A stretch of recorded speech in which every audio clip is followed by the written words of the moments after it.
यदि आप NCET ITEP BEd 2025 देने जा रहे हैं तो उससे पहले आपको जरूरत पड़ता है डॉक्यूमेंट्स का।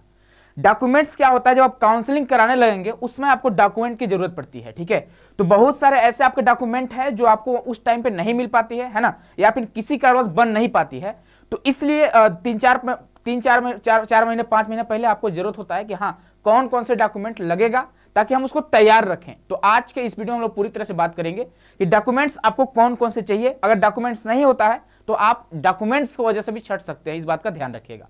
इससे पहले यदि आप एनसीईटी आईटीईपी की तैयारी करना चाहते हैं, अब चाहते हैं कि हाँ टॉप फैकल्टी के साथ मिलकर तैयारी करें, तो आप सभी के लिए टारगेट बैच आ चुका है जो 27 जनवरी से क्लासेस चलने वाली है। यानी आप सभी के लिए नया बैच आ चुका है, टारगेट बैच 27 जनवरी से आप सभी का क्लास चलने वाला है। तो अगर आप इंटरेस्टेड हैं तो भाई ऑफिस का नंबर आपको दिखाई दे रहा है, मैसेज कॉल आप कर सकते हैं, ठीक है, और कोर्स में आप जुड़ सकते हैं। तो देखिए पहली बात कि आप लोगों को चाहिए क्या, तो ध्यान से सुनिएगा। सबसे पहली बात कि आप लोग जो अपना एप्लीकेशन फॉर्म भरेंगे तो उसको आप अच्छे से रखे रहिएगा अपने पास में। यानी जो आप एप्लीकेशन फॉर्म भरोगे, जो आपका अभी अप्रैल मई में आपका जो फॉर्म आने वाला है आप उसको भरोगे, ठीक है, वो अपने पास रखना, ठीक है। दूसरा बात कि जब आपका एडमिट कार्ड आएगा, जब आप एग्जाम देने जाओगे तो आपको एडमिट कार्ड की जरूरत पड़ेगी, तो वह आप एडमिट कार्ड आपको अच्छे से सुरक्षित रखना पड़ेगा, उसको अपने पास रखिएगा, ठीक है। दूसरी बात, तीसरी बात क्या है कि एनटीए की तरफ से एक रिजल्ट जारी करी जाती है, वहां पे आपको स्कोर कार्ड होगा, उस स्कोर कार्ड को आपको अपने पास रखना होगा प्रिंट कराकर, ध्यान रखिएगा, ठीक है। तो 3 डॉक्यूमेंट्स आपको मिल गए। उसके अलावा आपका अपना एक ईमेल आईडी रजिस्टर होना चाहिए।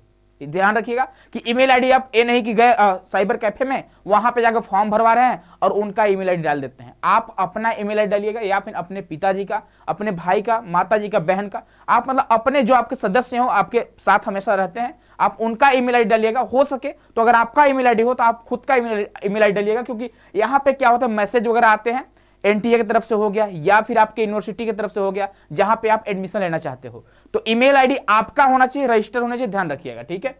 दूसरी बात कि बच्चे आपको अपना मोबाइल नंबर देना होगा। मोबाइल नंबर वही दीजिएगा जो भैया चल रहा हो, ये नहीं कि जिनमें इनकमिंग बंद हो गया हो, आउटगोइंग बंद हो गया हो, कोई उसका मतलब ही ना हो, ऐसा नंबर नहीं दीजिएगा, क्योंकि नंबर पे आपके मैसेज वगैरह आते हैं, कॉल वगैरह भी आ सकता है, ध्यान रखिएगा, ठीक है। तो जो मोबाइल नंबर है वो अपना पिताजी का, माताजी का, यानी रजिस्टर अपना होना चाहिए। उसके बाद 10th और 12th का आपको रिजल्ट अपने पास रखना होगा। 10th का भी जो आपका रिजल्ट होता है और 12th का भी रिजल्ट होता है वो अपने पास रखिएगा। उसके बाद कास्ट सर्टिफिकेट यानी जाति प्रमाण पत्र, वो भी ध्यान रखिएगा, यह होना चाहिए सेंट्रल लेवल का, ध्यान रखिएगा, सेंट्रल लेवल का होना चाहिए, यानी कि केंद्र सरकार द्वारा प्रमाणित होनी चाहिए। इसमें एसडीएम और डीएम का साइन भी वगैरह हो जाएगा तो आपका काम चल जाएगा। स्टेट वाला नहीं लगेगा, ध्यान रखिए, क्योंकि आप अपना जिला चेंज कर रहे हो, अपना आप स्टेट चेंज कर रहे हो, तो वहां पे जरूरत पड़ेगा आपको सेंट्रल लेवल का कास्ट सर्टिफिकेट, सेंट्रल लेवल का, ध्यान रखिएगा। चाहे आप ओबीसी से बिलोंग कर रहे हैं, एससी हो गया, एसटी हो गया, आप ईडब्ल्यूएस हो गए, ठीक है, तो आप रखिएगा। आप जनरल है तो कोई जरूरत नहीं है, इसका ध्यान रखिएगा। अपना आपका एक फोटो होना चाहिए आपके पास, पासपोर्ट साइज की फोटो रख लीजिएगा, क्योंकि आप काउंसलिंग कराने जाने लगेंगे या फिर आप अपना रजिस्ट्रेशन फॉर्म वगैरह भरेंगे तो वहां पे आपको फोटो की जरूरत पड़ती है। उसके अलावा साइन आपका होना चाहिए, अच्छे आप जो साइन करते हैं सादा पेपर में साइन कर लीजिएगा, उसका फोटो वोटो खींच के अच्छे से रख लीजिएगा, ठीक है। उसके अलावा जिन बच्चों का मेडिकल इशू होगा, जो डिसेबिलिटी वाला अपना सर्टिफिकेट लगाना चाह रहे होंगे, वो लोग सीएमओ लेवल द्वारा प्रमाणित आपका मेडिकल सर्टिफिकेट आपके पास होना चाहिए अगर आप डिसेबिलिटी वाला लगाते हैं, ठीक है। अगला है फिजिकल फिटनेस टेस्ट, यानी ओनली आईआईटी और एनआईटी में क्या होता है वो देखते हैं कि आप फिजिकली फिट है कि नहीं है, ठीक है। तो नॉर्मली होता है, कुछ ज्यादा दिक्कत नहीं होता है, ठीक है, तो इसमें उतना टेंशन लेने की बात आपको नहीं है।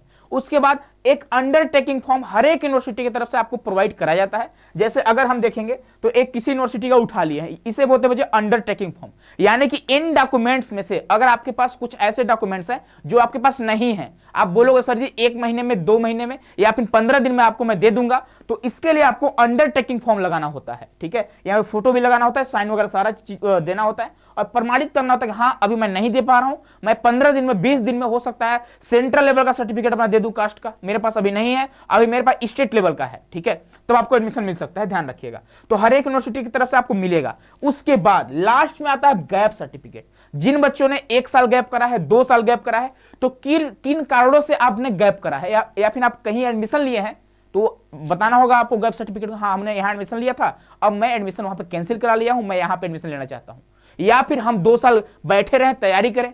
तो इसके लिए क्या करना होगा आपको, अपने जिला से क्या करना होगा आपको, जो जिला ऑफिस होता है, ठीक है, वहां से जहां पे आपका जो कास्ट सर्टिफिकेट होता है जहां से प्रमाणित होता है, वहीं से क्या करना होगा आपको, अपना गैप सर्टिफिकेट प्रमाणित कराना होगा। या फिर अगर किसी यूनिवर्सिटी से आप पढ़ रहे हो, अब चाहते हो आप हम वहां से छोड़ रहे हैं और यहाँ पे जा रहे हैं, तो आपका यूनिवर्सिटी जो प्रमाणित कर देगा कि हाँ ये बच्चा है, मेरे यहाँ 1 साल पढ़ा हुआ है, अब छोड़ना चाहता है, वही आपका गैप सर्टिफिकेट होगा। अब मुझे नहीं लगता है गैप सर्टिफिकेट ज्यादा दिक्कत होगा, कोई दिक्कत नहीं होगा, ठीक है, नहीं भी होगा फिर भी आपका काम चल जाएगा, वो बन जाता है, ठीक है, कोई बड़ी बात नहीं होती है। कोई भी ऐसा आपके एनसीटी में यूनिवर्सिटी नहीं है जो आपको गैप सर्टिफिकेट में मना करेगा, ठीक है, वैसे आप बना लेंगे तो सही रहेगा।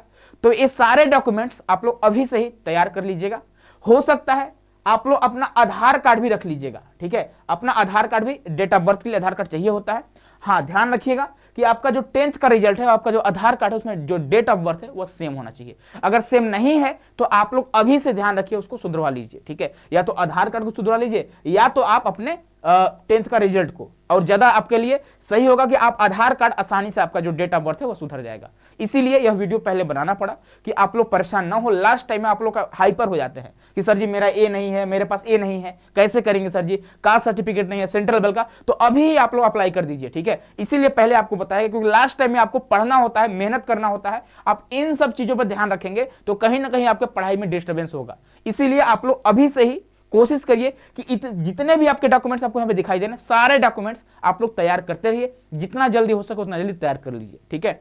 उसके अलावा यहाँ पे हर एक यूनिवर्सिटी का जो अपना होता है, क्या बोलते हैं, लिस्ट जारी करते हैं या फिर नोटिफिकेशन जारी करते हैं, वहाँ पे बताते हैं लोग कि ऐसे ऐसे करिए, है ना, इतने आपका केबी का आपका फोटो होना चाहिए, साइन होना चाहिए, तो वो आप जब फॉर्म भरोगे उस समय भी आपको मांगा जाता है, ध्यान रखिएगा, ठीक है, सारा चीज यहाँ पे दिया हुआ है।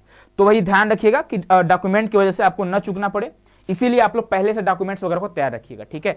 आई होप कि आप सभी को समझ में आ गया होगा। अब मुझे नहीं लगता है कि डॉक्यूमेंट से रिलेटेड आपको कोई समस्या होने वाली है, ठीक है।